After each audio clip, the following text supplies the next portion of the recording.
Hi, my name is Aaquib Wani. I'm an experiential designer and an art director.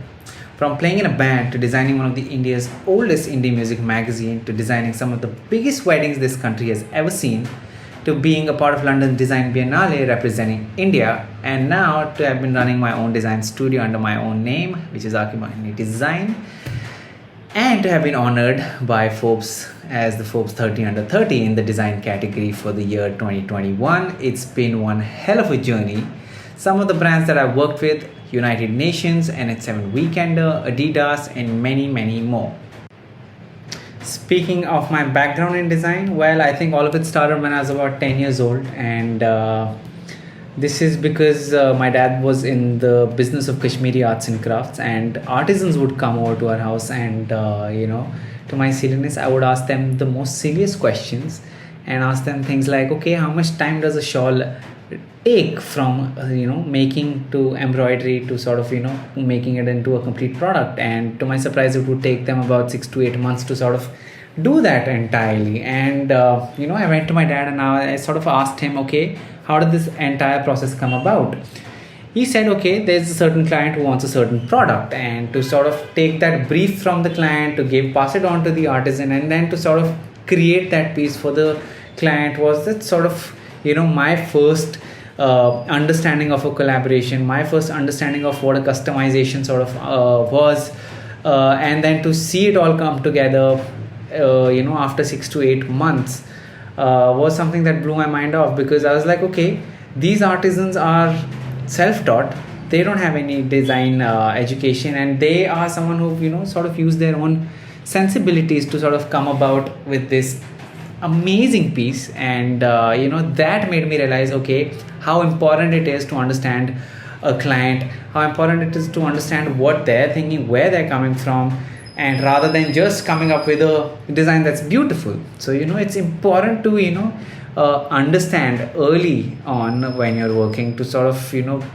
have this clear understanding of a vision that your client has, to sort of put it out there rather than just saying, okay, here's a beautiful design, make do with it. Okay, now we're going to talk about design psychology and how it works, which is the main topic of this talk. So what is it really? And what people see and what people feel are two different very things, right? And the first is the aesthetic experience. The latter is the psychological one. Good design necessitates both. So designers need to have more than a basic understanding of psychology for their work to make a worthwhile impression. The value of design is understood around the globe. It's not because we make things look nice, it's because designers understand the impact that psychology can have on design, and they use those techniques to make design intuitive, experiential, and even addictive for that matter, right? For example, a pull and push door. There's a reason why a pull door will have a handle, a push door won't have one, because in your mind you're not spending too much time thinking, how do I open this door? And that's what the sole reason of design is, to sort of solve that problem. And psychology is a science, honestly. Having a basic understanding of psychology will not let you know what people do, but also why people do it. And that's important, I think, when we are designing for people. So having knowledge of human psychology is essential in design, really. And we must design for people the way they are, not the way we wish to see them, right? I mean, that's the sole reason as us designers we sort of cater to everyone in the world. Being a designer means mixing disciplines, right? And what that means is one part visual and one part business, one part marketing and the other, whether you're aware of it or not, one part is psychology. And the first step in creating a design that really connects with the intended audience is to understand the audience. I think that's where the key is, to sort of understand your audience and then sort of bring the design into the world. As designers, I think our responsibility is to create experiences that support and align with the goals and well-being of users or our audiences. As designers, it becomes crucial to understand pain points of our users, to build solutions that resolve their problems, right? Remember the push and pull example? The process includes understanding user behaviors and emphasizing with them to create a platform that increases their productivity. As I always say, design is in its simplest form a solution. right? As designers, we can sort of leverage psychology to build more intuitive, human-centered products and experiences. One of the primary functions, if you ask me, we have as designers is to synthesize information and present it in a way that it doesn't overwhelm its users. After all, good communication strives for clarity, and the time it takes for users to respond directly correlates to the number and complexity of options available. For example, generic remote and Apple TV remote, right? It's simply in our brains, we know how to use a remote, even if it's a different brand every time we use it. Versus an Apple TV remote, again, which is different, but we understand how to use it because the design's been made simple. The designs to make our lives simpler and easy rather than every time seeing a different kind of a design. Same goes with mobile phones. I mean, we are seeing a kind of mobile phones nowadays because we know we don't want to sort of complicate everyone's lives. And some people are used to thinking of designs as purely as an artistic job, but there's so much more standing behind it. There are so many layers, as I always bring this up. The sense of beauty and inspiration are not enough to create the proficient design. That's why designers should possess certain knowledge and skill of distinct sciences to do their job right.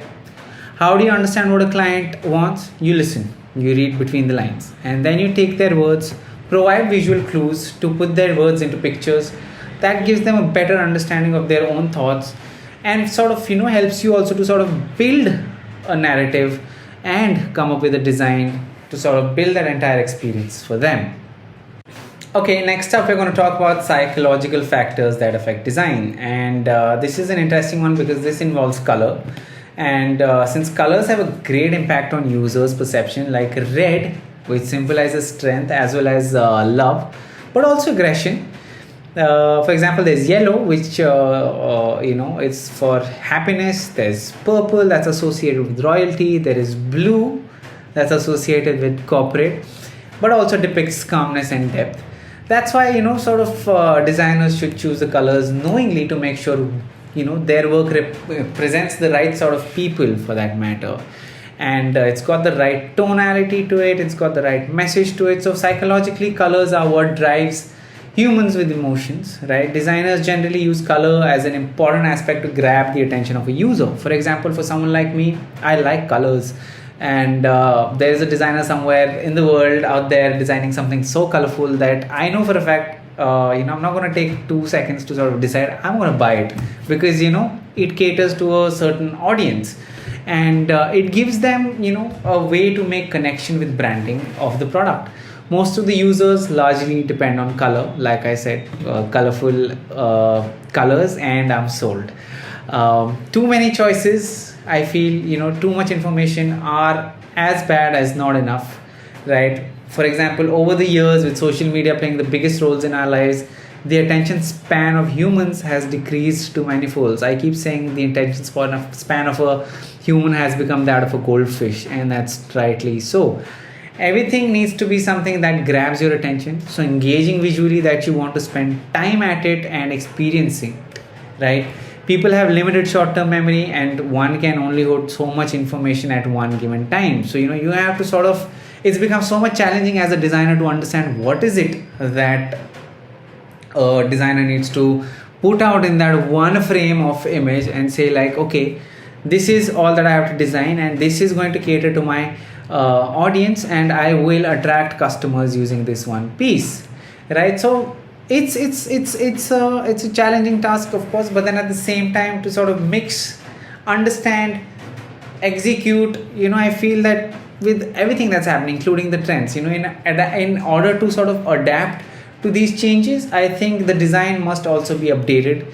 For example, MG Motors, we sort of built one installation for MG Motors for Auto Expo, and the idea was to educate people how an electric vehicle works. Right now, for us, it's simple: plug it in, and then that's all that it does, right? But then again, to sort of go into the nitty-gritties of it, how does the entire battery get regenerated while you're driving the car? Which means your battery is again getting powered, is getting charged while you're driving your car. So again, that was the idea of the installation, and that's what we wanted to sort of put it out there. So we built this entire car in a glass form. The entire the car was shaped in glass so that you could see the inner workings of a car, how from putting the charger into the socket, how it generates electricity that goes into the parts, goes into the battery, and from there goes into the wheels.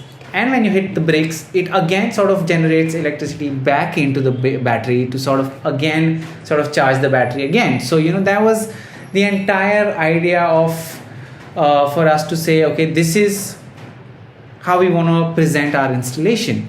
And to our surprise, it did great. And it was amazing to see that people didn't really have questions, because it was we made sure that the designs made so simple that people won't have questions. This is something that I always say, is that make it idiot proof, so that anyone who comes to us, even a little kid who doesn't know much about cars, would understand what's happening with this installation. So that's essentially it. Making design simple, and in the simplest form is only when design comes out looking great. Coming to the last bit of this segment, which is visuals. Now visuals are dominant, and it influence in how we make decisions. And as a designer, I think I've learned to put the smallest details together to form like a larger picture that the audience will remember, right? For example, if we're designing weddings, thousands of elements, right? But then again, there'll always be one main mega structure that's supported by 100 other things around it, right? Even if it's got flowers, what's the structure like? That's something that you take back. Again, coming to a project like Adidas that we did, we sort of brought in tech together with design to make sure thousands of people are coming in, but they're also taking back something with them. Right now, why we're doing that is, sure, it's an event, but then again, we don't want people to just come for drinks, dance, and leave. We also want to make sure people have an experience, people understand what the entire event's all about, rather than just forgetting about the fun part of it. Right now, us as designers, our job is to make sure the client's satisfied. And how a client would be satisfied is giving them that platform where a user would come, an audience member would come and understands what the event is all about. And this, in this case, was the Adidas shoe. And since the entire event was revolving around the shoe, we made sure that people take back all that information with them, apart from just having fun. So, coming back to it, it was great to sort of, put all of it together. Thousands of people came. Everyone had a great time. We had installations. We had multiple touch points where people would interact with the product, learn about the shoe, understand why anything that's happening around them, and what's the reason of all of that that's happening. So if you ask me, how did we come to a point where we decide, okay, this is the kind of experience we want to give to our audience, is by simply having multiple design discussions, multiple design meetings with our clients, and to understand the exact brief, what the brand launch is all about, right? For us to be able to understand that, we obviously go through the brand guidelines, we understand what the brand's all about, what the product's all about, and to come up with concepts that sort of support all these things together. Basis which we end up coming up with touch points, right? And these touch points are the points which helps the audience to sort of take back that knowledge with them, take back that experience with them, rather it only being about fun. So that, as something, as a designer, as us as a design studio, helps us to formulate that into an experience, because we understand the audience, we understand how a human would perceive a design if it's given to them. And to sum it all up, design is, and it always will be about people, and understanding your fellow humans. I think it's the first step in creating designs that appeal to them, right? And the entire process revolves around experience, because people will always remember how you made them feel, and that's the gratification I feel that they take back with them from every design experience. This is me, Aaquib Wani, signing off from New Delhi. Thank you.